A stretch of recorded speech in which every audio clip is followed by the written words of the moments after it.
Well, recent events in the Andaman Sea have again highlighted the difficulty and complexity of the government response to the large number of people seeking asylum throughout the world, both from a moral and a policy perspective. Recent actions by nations in our region to obstruct informal movements of people across the Andaman Sea have left around 7,000 people stranded at sea. The majority of the people stranded at sea appear to be Rohingya Muslims from Myanmar's Rakhine state, people with good cause to seek asylum in another country. Reports suggest that there are also a not insignificant number of Bangladeshi migrant labourers also stranded, individuals who are not fleeing persecution but searching for economic opportunities.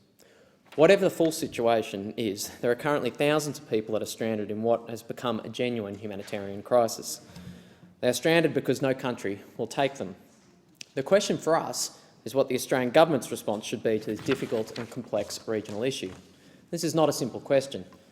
While many have jumped immediately to the question of whether Australia should offer to resettle some of the thousands of people at risk in the Andaman Sea, the issue confronting us is much more complex than the immediate crisis. There are over 1 million Rohingya remaining in Myanmar, and any response will clearly need to address their future as well as the fate of those who have been able to flee. Members of the Rohingya community in Myanmar and abroad are crying out for humanitarian assistance, but at the same time do not want the international community to facilitate the wholesale departure of their community from Myanmar. It's difficult to see how such a solution would not amount to a form of ethnic cleansing in itself. The nations in our region are now saying that they want any agreement on resettlement to occur as part of a coordinated response to this larger issue. Encouragingly, Thailand is hosting a meeting with affected states tomorrow to discuss the current crisis, and Indonesia and Malaysia have agreed to temporarily host many of the people at risk. The Philippines government has made plans with the UNHCR to accommodate 3,000 Rohingya, and the United States has agreed to take Rohingya screened by the UNHCR as refugees. Australia already has a large humanitarian resettlement program, around 1,000 places a year, for those seeking asylum from refugee camps in Malaysia, the home of many of these Rohingya asylum seekers. We should continue this, and any requests for further resettlement should be considered as part of a regional response to the broader problem. In considering these requests, we ought to form a position based on careful consultation with the UNHCR, ASEAN nations and the Rohingya community itself. While the way forward on this issue remains complex and uncertain, Australia should support the efforts that are currently underway to develop a regional solution.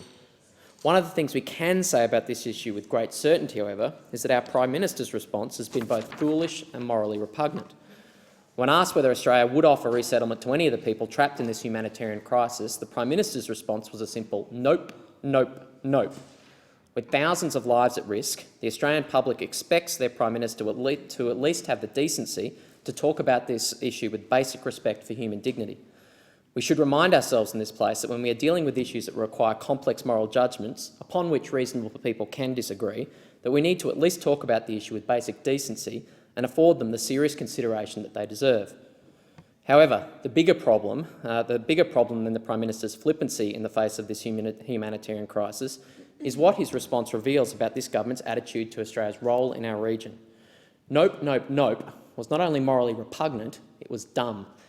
We will never be able to develop an effective solution for the millions of legitimate asylum seekers in the world today without intense regional cooperation. As the Indonesian Foreign Minister noted recently, migration is not the problem of one or two nations. This is a regional problem, a global problem. High-handed unilateralism only makes the practical task of responding to this issue more difficult. A Prime Minister who flippantly dismisses our regional partners with slogans designed for domestic audiences cuts off his nose to spite his face. Many MPs, including many government MPs, recently spoke in this place to laud the work of the Fraser government in cooperating with the offshore processing and regional resettlement of Vietnamese asylum seekers in the 1970s. 2.5 million Indo-Chinese refugees were resettled in Australia, North America, Europe and Asia through this process. Australia alone has resettled 185,000 Indo-Chinese refugees since this time. By engaging with our regional neighbours, we help transform a regional humanitarian crisis into a shining multicultural success story for our nation, a success story that's changed the face of my own electorate to a great degree. However, this success story would have been impossible if the response from our then Prime Minister was nope, nope, nope. Australians demand better from their Prime Minister than what they've seen in response to this humanitarian crisis.